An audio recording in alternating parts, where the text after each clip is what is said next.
G'day, how you doing? None of us are immune to taking our own lives. Suicide.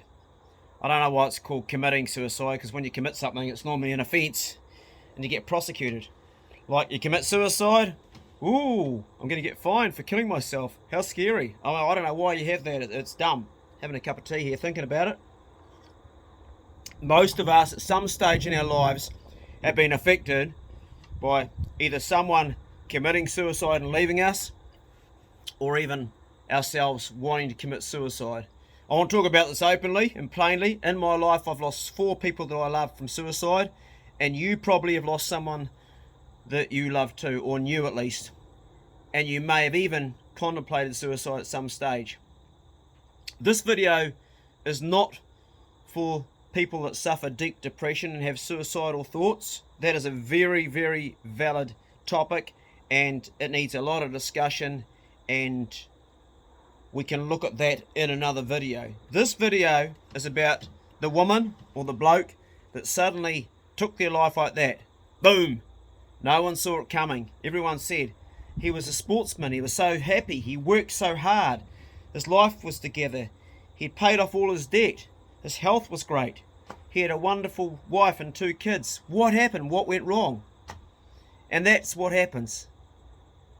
People are left with questions they can't find answers to. This is what I feel in the suicides that I have seen and been involved with in my life. The people I've lost is one theory that I have, and it may not cast light on this or not for you, but one thing I feel is that people have moments in their life where they are at that moment suddenly depressed. It's an unnatural thing that occurs. It might be triggered by drugs, it might be triggered by alcohol, it might be triggered by an event, or it could be something completely from outer space or from who knows where that suddenly entered them and they're not in their right mind. Because of 2 suicides I know, both of those men were not suffering depression that we could see. Now, also this video is to address people that are watching it now that have had thoughts or even gone so far as to plan their own suicide. If you're watching this right now, then listen to me very, very carefully. I understand how it can be to be in so much pain that it seems easier to not live than to live. I've been there. I have experienced pain so bad that I have passed out and only woken up to be in that hellish nightmare again, and then to pass out again. I've been there. My heart was so high, it was like the nurse thought I was going to have a heart attack. I've been there. Physical pain, emotional pain, mental pain, spiritual pain, any sort of pain. It's all fucking pain, and we all want out of it as quickly as we can get in any way I'll do. So if you're in any one of those pains, what I want you to think of is when you take your life, that pain, you just transfer it to the people that love you, the people that care about you. Your mother that gave birth to you. Your father, he might have been a prick, I don't know, but he still is your dad. Or he might have been a loving father. Your brothers and sisters. There are people around that you're not even aware of that love and think about you all the time. You are transferring your pain onto them. Have a think about that if you're planning this. Do you really want to do that? Do you really want to inflict that they carry your burden? Because that's what happens. Now, the people outside looking in on the same person, that's us. There are little signs. There are little things. And we've got to be vigilant. We've got to watch.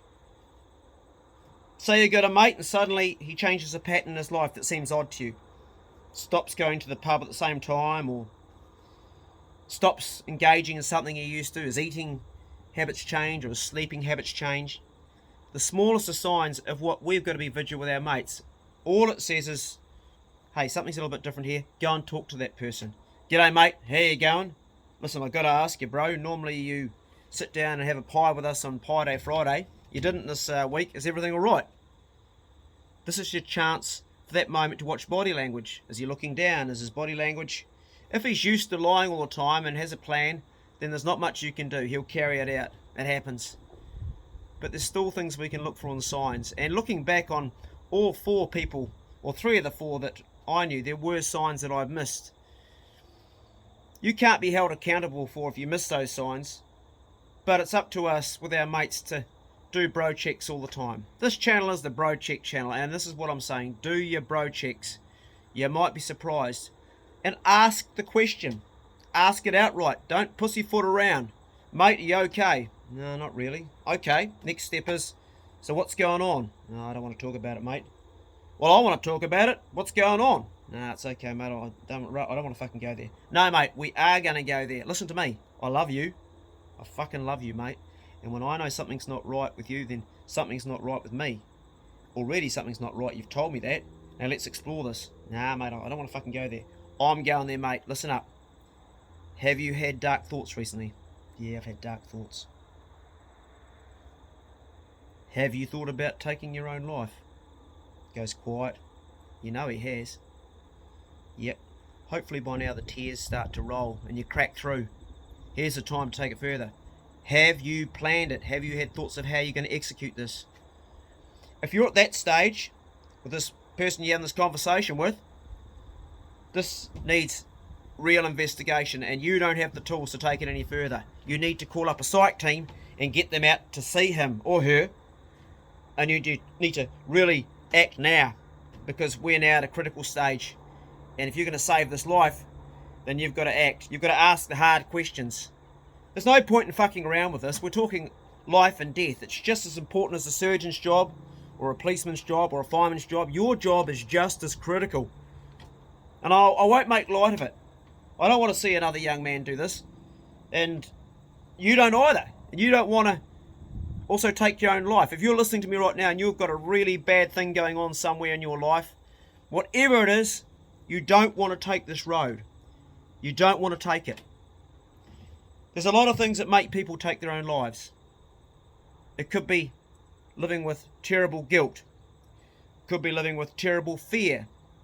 Public humiliation.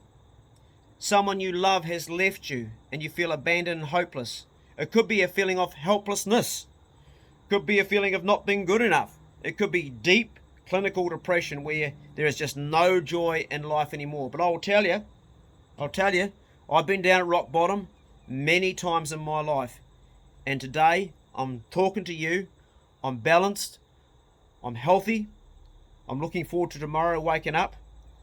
I'm looking forward to embracing my son, giving him a hug, and patting my dog, and eating a meal tonight. Fucking oath I'm looking forward to eating a meal, because I only eat one meal a day, so it's like really good. It's a bit like if you only had one root a year and tomorrow's the next day and you're waiting for her. Imagine how you feel. Woohoo! That's how I am for each meal. Anyway, you've heard me out. I'm not going to stretch this out any longer. That's it.